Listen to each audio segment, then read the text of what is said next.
afternoon po sa ating lahat. Today we will be hearing a sermon written by Dr. Wes Bredenhoff, and this sermon was preached in the Free Reformed Church of Launceston, Tasmania, in Australia in the year 2025. Beloved congregation of Christ, noong nag-aaral pa po sa seminary si Dr. Wes Bredenhoff, natutunan niya daw po yung tinatawag na the 3 a.m. test. At ano nga po ba itong the 3 a.m. test? Halimbawa, preacher ka, ang gagawin mo ng asawa mo ng alas 3 ng umaga ay bigla kang gigisingin. At paggising sa'yo, tatanungin ka niya ng dalawang bagay. Number 1 is, what is your sermon about? And then, after that is, why does it matter? So, ibig sabihin, kapag nagising ka ng alas 3 ng madaling araw at hindi mo nasagot yun, ibig sabihin, you are not yet ready to preach. So before we preach, we've got to know what the Bible passage is about and what difference does it make in people's lives. Sabi nga po ng isang writer, if you cannot answer the question of so what, then you will be preaching to who cares. Our catechism reflects that kind of approach in Lord's Day 17. Sa Lord's Day 17, it does not spend any time on the fact of the moment when Christ rose from the dead. Hindi na pinrove pa sa atin ng catechism na yung resurrection ni Christ ay totoo. Today, there are many people who question the historicity of Christ's resurrection, but not our catechism. But actually, our catechism assumes it, that this is already true, and then just goes straight to the question, so what? If Christ has risen from the dead, then what difference does it make? How does it benefit us as Christians? And Paul's writings in the New Testament are similar. He spends a little bit of time on the historical fact of the resurrection of Christ in 1 Corinthians 15. But then after that, hindi niya na po pinrove yung pagiging totoo ng resurrection ni Christ. But the rest of his writings are now about why does the resurrection matters? Or, it answers the question, so what?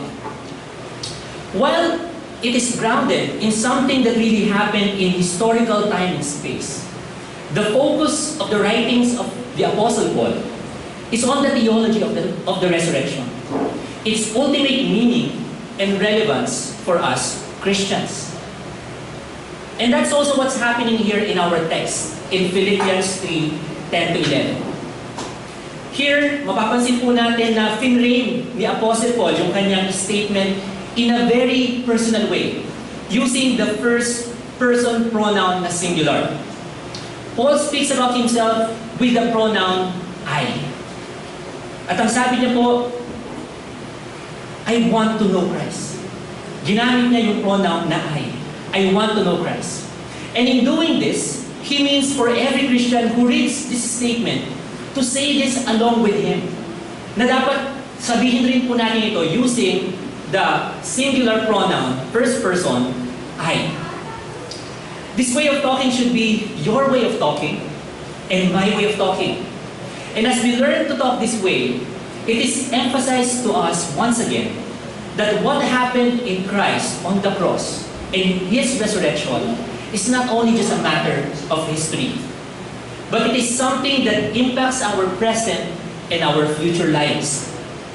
That's why I preach to you God's Word this afternoon from Philippians 3. And the theme of our sermon is, I want to know Christ. And this afternoon we will be learning through 2 sermon points. The first one is, I want to know Christ in the power of His resurrection. And the second point is, I want to know Christ in the fellowship of His suffering. But before that, let us go to the Lord in prayer. Father God, we thank you for giving us this opportunity to listen once again under the preaching of your word. I pray, Father, that you guide me as I do the sermon reading, that you will guide my mouth, my heart, that I will not give my own opinion, but that I will be faithful to the message of your word. We also pray, Father, that you give us humble hearts, attentive minds, and that our worship will not be superficial, but that it will be passionate and genuine, knowing the importance of the resurrection of Christ and its impact and benefit in our lives. Thank you, God. In Jesus' name we pray.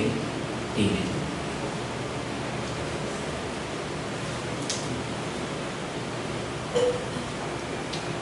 So let's go first to the first sermon point. I want to know Christ in the power of His resurrection. Doon po sa mga verses before doon sa text na binasa natin sa Philippians 3, Paul is addressing a threat to the Philippian church. And what is that threat? The threat is the existence of the enemies of the gospel known as the Judaizers. These Judaizers, they claim to believe in Jesus, but they are adding something to what Christ has done. So according to these Judaizers, yes, we believe in Christ, but on top of that, you have to be circumcised. And you have to follow the Jewish dietary laws and so on. And so in response to that, the Apostle Paul says that when he turned from being a Pharisee into becoming a Christian, he left everything behind him. At sabi nga po ni Apostle Paul, he counted everything as loss, as rubbish. And when he said that, he is implying that every one of us, all of us Christian, should say the same. We should leave behind any notion of adding to what Jesus has done for us in His perfect life and on His death on the cross. His atonement and His righteousness are all we need to be right with God. The moment we try to add something to that, then we are already undermining the gospel. And now, having that righteousness that comes from God through faith, Paul writes about his aspirations going forward. Or he writes about his goals or his purpose. At yung kanyang goal at ang kanyang purpose is summed up in this statement. It is to know Christ. I want to know Christ. Though there's nothing wrong with the version of ESV na binasa po natin kanina, ang sabi po ni Dr. Wes Bredenhoek, para sa kanya, yung rendering po ng NIV is better because it makes it clearer that Paul is speaking about his goal, purpose, or his aspiration. Dahil ang rendering po sa NIV version is, I want to know Christ and the power of His resurrection, and so on. I want to know Christ. Now, of course, that raises the question, what does it mean to know Christ? Ano po bang ibig sabihin nun, that we want to know Christ? Back in verse 8, Paul wrote about how he already knew Christ. So, kilala naman po natin si Apostle Paul. He is an apostle, he is an outstanding Christian, and we know already that he already knew Christ. Kilala niya na si Christ. And we could also say that before he even became a Christian, nakilala niya na si Christ because after all, the Apostle Paul was present when Stephen was preaching about the gospel in front of the Jewish council in Acts 6 and Acts 7. Di ba, isa pa nga po si Apostle Paul sa mga nagpapatay kay Stephen. So ibig sabihin, imposible hindi kilala ni Apostle Paul si Jesus Christ before pa siya maging isang Christian. But what we have to understand is that the idea of knowing in the Bible is multi-layered. Because there is knowing about someone like Apostle Paul did before he became a Christian. At yung knowing po na ito is just about knowing some facts about someone in a very superficial way of knowing. Yung parang, you will say na, I know Elder Justin, but it only means that you know some information about Elder Justin. So that means, that is a superficial way of knowing someone. And many people in the Bible, during the time of Jesus Christ, knows Him in a very superficial and simplistic way. But then there's also knowing someone deeper in the experience of a loving relationship with them. And this kind of knowing is knowing that comes from the heart. It is knowing someone personally and intimately. This is the kind of knowing that the Bible speaks about in the Old Testament when the Bible says that so and so knew his wife. So it's not just saying na kilala ni Adam yung kanyang asawa. But when the Bible said that Adam knew his wife, it means that there was an intimate relationship between Adam and Eve. And this knowing in the experience of a loving relationship is what we are supposed to have with Christ as Christians. And this is the kind of vital knowing that Paul had as a believer. Then, why would he say that he yet aspires to know Christ kung kilala niya naman na pala si Christ? Bakit niya sabihin na, I want to know Christ kung Kristiyano na pala siya? Mga kapatid, it's because he wants to grow in this knowing. And the direction in which he wants to grow in this knowing is first of all in the power of Christ's resurrection. And that leads us to ask again another question. What is the power of Christ's resurrection? The power of Christ's resurrection refers to the power that is behind His resurrection.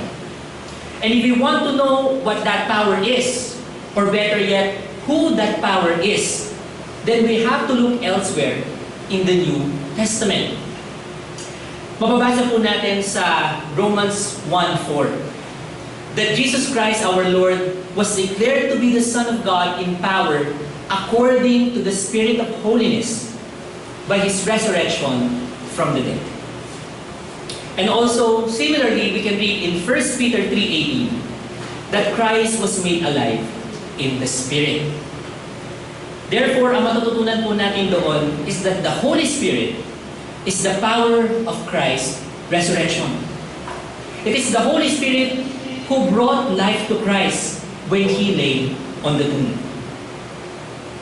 So what Paul is saying here is that he wants to know the same Holy Spirit who powerfully raised Christ from the dead. He wants to know the power of the Holy Spirit in an experiential way. By his own experience of being continually raised up to a new life in Christ. And really what Paul is writing about here is what we read about in the second benefit mentioned in Lord's Day 17 of our catechism. Ang sabi po sa binasa natin kanina, by His power, we too are raised up to a new life. By His Holy Spirit, we are resurrected. Or theologically speaking, this is referring to our sanctification. And our sanctification is the process of growing in holiness. At ito pong sanctification, when we examine it further, it actually involves two things. Number one is our death to our old nature. And then pangalawa is the coming to life of the new nature. This passage from Philippians focuses on the last part of it, yung coming to life of our new nature.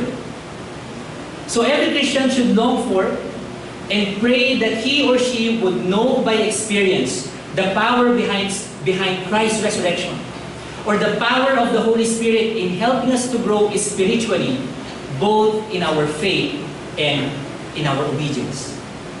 And mga kapatid, what is the opposite of power? The opposite of power is weakness. Weakness is what we have without the power of the resurrection of Christ. Weakness is what we have without the power of the Holy Spirit. We are weak and we are sinful creatures. Yun po yung default state natin. We are all weak. But the Holy Spirit is Almighty God. The Holy Spirit is all-powerful and able and willing to give us His strength. Then how do we come to know the resurrection of the power of the Holy Spirit? There's no magic formula, mga kapatid. Hindi natin kailangan pumunta sa mga conferences kung saan mayroong outpouring of the Holy Spirit, kung saan kailangan makareceive tayo ng supernatural anointing of the Holy Spirit. It's not that complicated. But the way for us to know the resurrection power of the Holy Spirit is first of all, mga kapatid, by prayer. Our sanctification always begins with prayer. It is by praying and asking the power that raised Christ from the dead. We plead for the Holy Spirit and for His presence and power into our lives. And then we also have to remember that there is something else, which is what we call the sword of the Spirit. The Holy Spirit has an instrument or tool that He uses for us to grow, and that is the Word of God. At ano po kailangan natin gawin? Ang kailangan natin gawin is to read the Word of God ourselves. Personally, we have to read the Bible. Or, we could read and study it with our brothers and sisters sa pag-attend natin ng mga Bible studies at ng ibang mga fellowship natin.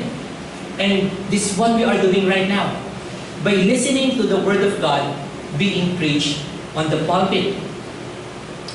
These are all the ways the Holy Spirit works His resurrection power in our lives. If you pray for the power that raised Christ from the dead, pero ninineglect naman po natin yung ating obligation to feed on the Word of God, then we have to wonder if we really mean what we are praying for. Kasi mga kapatid, the Spirit of God and the Word of God always work together for our sanctification. Kumbaga parang ganito lang po yan eh. Yung prayer natin, yun yung way natin kung paano tayo humihinga. At yung pagbabasa natin, pakikinig natin, pag-aaral natin ng Word of God, yun naman yung nag-feed sa atin para makakain tayo spiritually. Isipin nyo na lang, if you will just focus in praying, pero hindi ka magbabasa ng Word of God, para kang humihinga, pero hindi ka kumakain. Mabubuhay ba tayo na humihinga ka, pero hindi ka kumakain? On the other hand, some of us will focus more on reading or studying the Word of God, magpapaka-expert tayo sa theology, pero hindi naman tayo nagpe-pray. Pero pwede bang kumakain ka lang, umiinom ka ng tubig, pero hindi ka naman humihinga? In both instances, parehas tayong mamamatay. So it always goes both the same. The Spirit of God and the Word of God. It's always by praying and feeding on the Word of God. So not only pray for the power of Christ's resurrection in our lives, but also let the Word of God to speak into our lives. And now that will lead us to our second point in this sermon. I want to know Christ in the fellowship of His suffering. Paul also writes here in verse 10 about knowing Christ through sharing in His sufferings and becoming like Him in His death. Now, ang nakakapagtaka doon mga kapatid is that when we think about suffering, we don't think about it as a positive thing na gusto nating makuha sa ating mga buhay. Di ba hindi naman tayo mga masokista na gigising ka ng umaga, parang gusto kong mag-suffer. Parang gusto kong makaranas ng persecution. Di ba? But actually, what we do in our human nature is as much as possible, we avoid suffering. We try to alleviate our suffering and our pain. Kaya nga kapag nakakaranas tayo ng sakit ng ulo o kaya ng sakit ng ngipin, anong ginagawa natin? Uminom tayo ng Advil, ng Mefenamic o kaya ng Ibuprofen or any medicine na makakapag-alleviate ng ating sakit na nararamdaman. So the question is, why would we want to suffer as a Christian? But here, sa binasa natin kanina, we will see that this is what exactly Apostle Paul wants for our lives. He wants to know the fellowship of Christ's suffering. And the question is, why? But before we answer that question, let's understand the meaning of the word suffering. And the word suffering can be understood in two ways.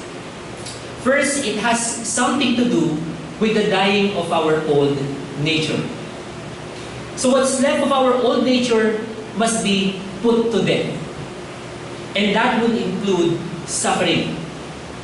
Just as Christ suffered on the cross, we are going to suffer as we struggle with the leftovers of our old sinful nature as we put them to death. At mga kapatid, that's not an easy task. Doon sa pag-mortify natin ng ating mga kasalanan, we will suffer. There will be difficulty. As Christ put it, every day we have to take up our cross and follow Him.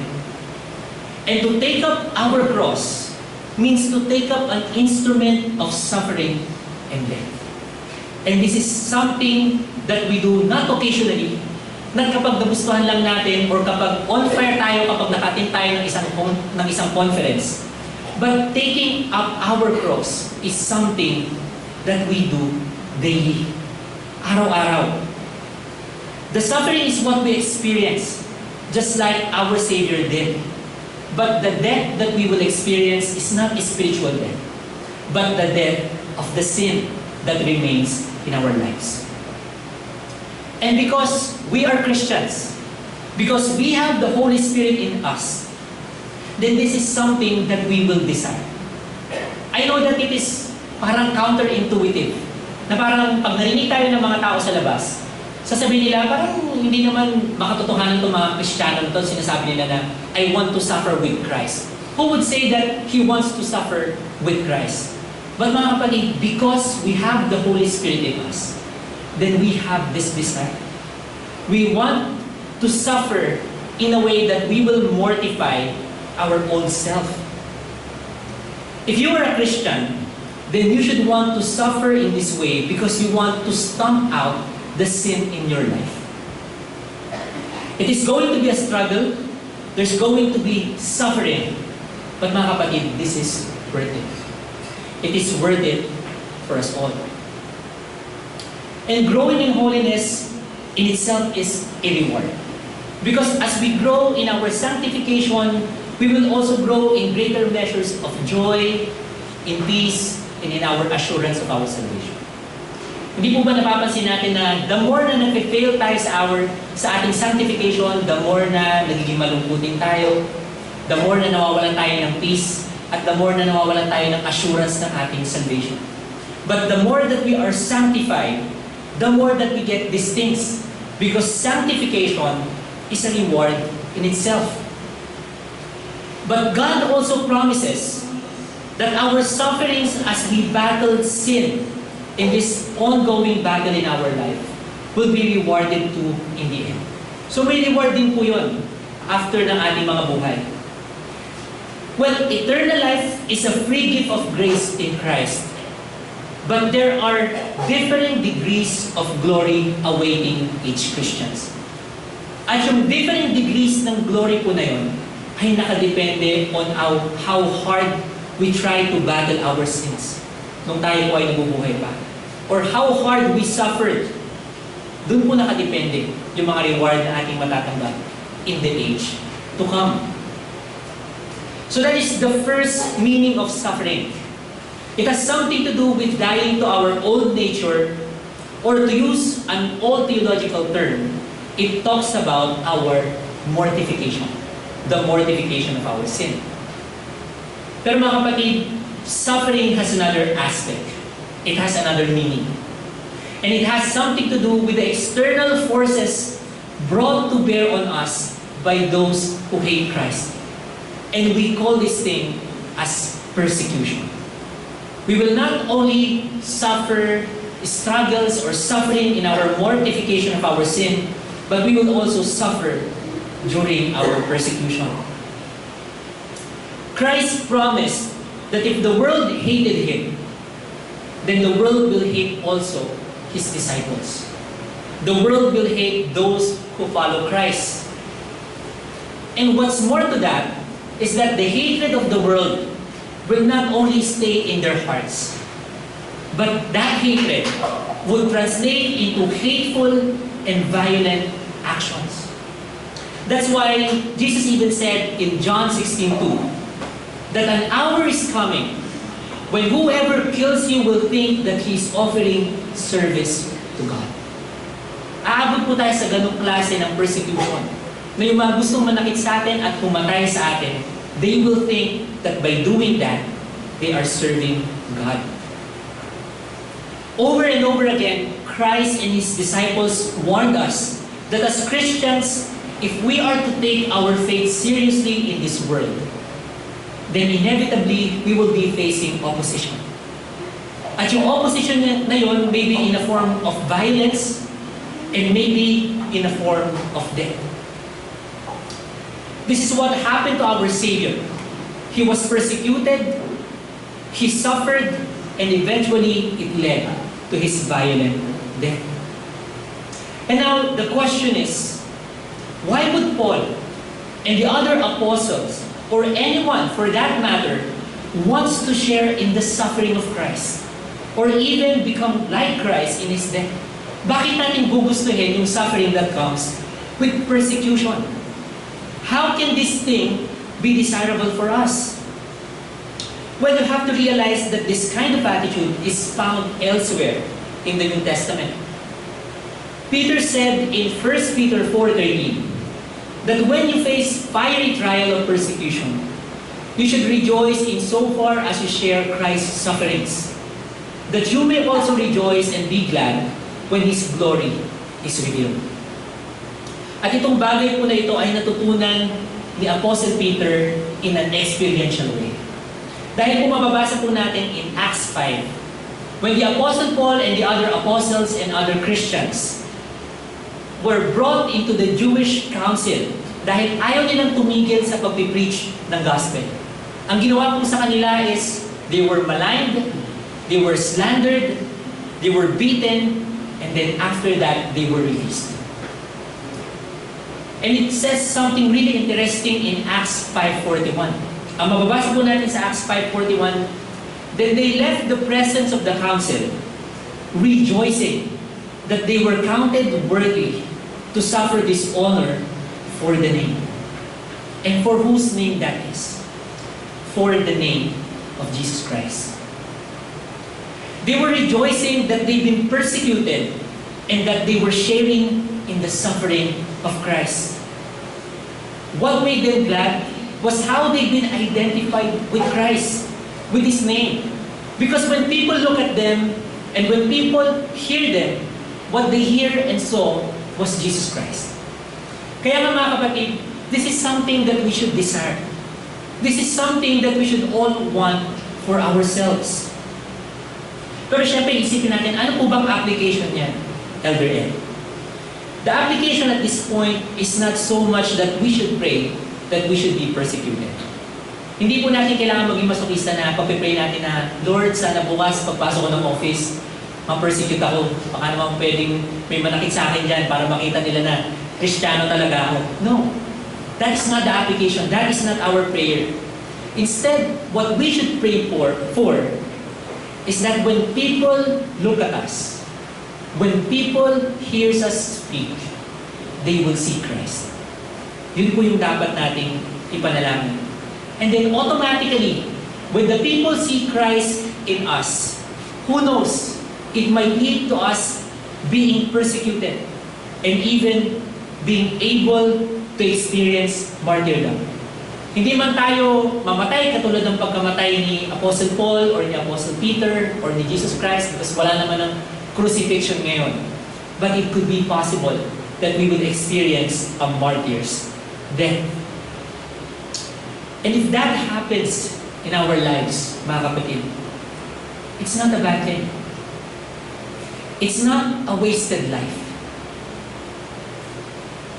Wala pa naman sigurong nagsabi na totoong Kristiyano na may nabalitaan silang missionary na pinatay somewhere in the Middle East. Nasasabihin, ay, sayang naman yung buhay niya, napakabata pa niya, tapos pinatay lang.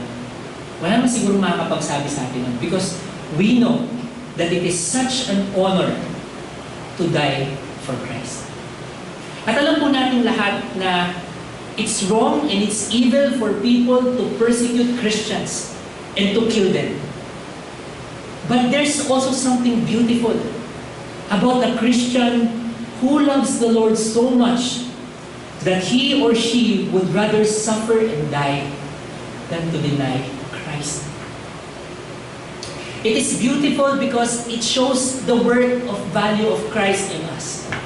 Alam niyo po ba mga kapatid, minsan napapaisip ako na parang sa buhay ko, because sa buhay natin lahat, because we are too full of failures, parang hindi natin maipakita sa mga buhay natin yung worth at yung value ni Christ.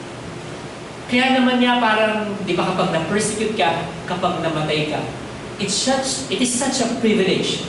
Kasi Nag-fail man tayo na maipakita sa mga buhay natin yung worth ni Christ because we are always weak, we are always failing, pero nandoon yung beauty ng hindi natin pag-deny sa Kanya, even in the face of suffering and death. Because He is worth more than our lives. And so to be counted worthy to suffer dishonor for the name of Christ is a good thing. Having something like that happen to you as a Christian isn't something to be feared. Like the Apostle Paul in Philippians, sabi nasa po natin, while he was writing this, he's staying at a Roman prison cell. At habang isinusulat niya to, he is faced with the prospect of suffering and dying for Christ. Pero in-embrace niya yun. Hindi siya natakot. And we should embrace it as well. We should be like the Apostle Paul. And so now we come to verse 11. And Paul adds that the resurrection from the dead is what drives him. There are a few things to notice here. First of all, Paul is speaking about the general resurrection. Because remember, in the Bible, it teaches that at the end of this age, when Christ returns, all of the dead will be raised. Everyone. Kahit na believer ka or unbeliever ka, you will be resurrected. So there will be a resurrection of glory and there will be resurrection of shame. There's a resurrection for the believers and resurrection for the unbelievers. But Paul is specifically writing here about the resurrection that awaits the believers. It is that glorious resurrection where our bodies will be made like the glorious body of our Lord Jesus Christ. Next, the language in verse 11 might sound a little tentative or unsure. Kasi may nabanggit po doon si Apostle Paul that by any means possible.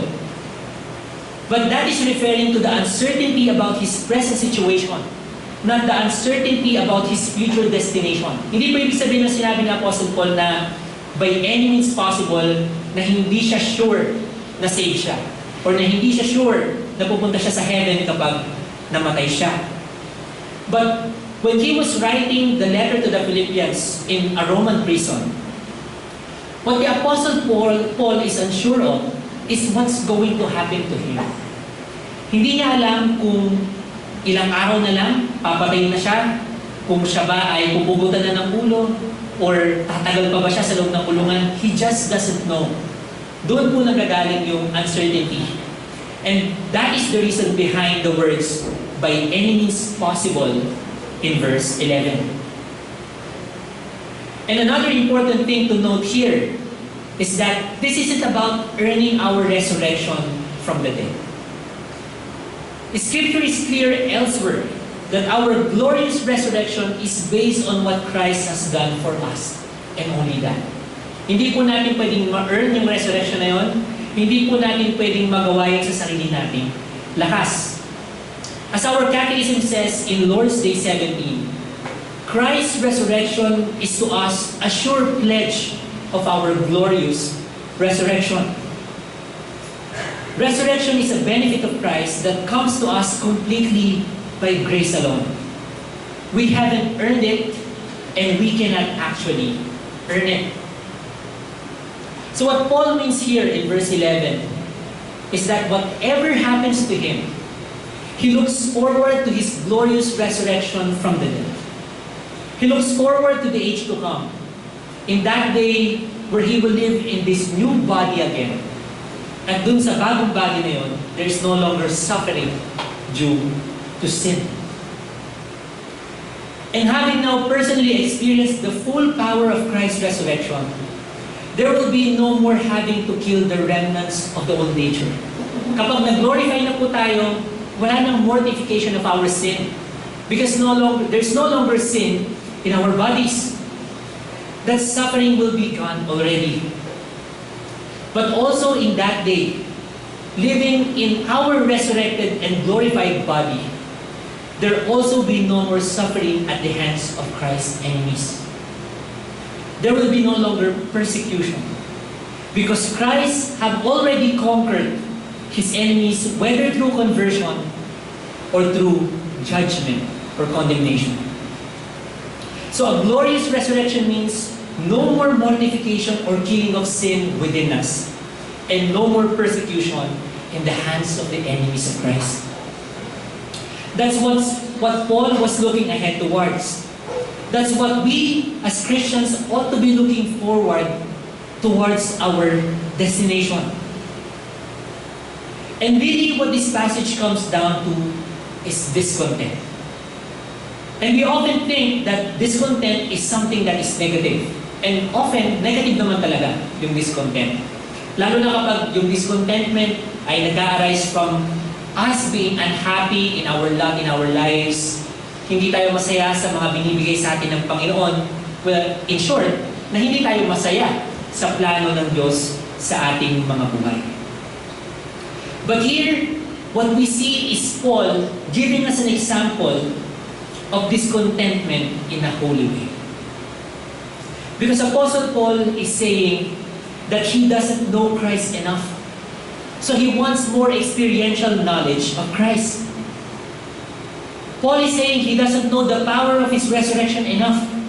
So he wants more experiential knowledge of the power of the Holy Spirit. He doesn't know suffering in the context of Christ enough.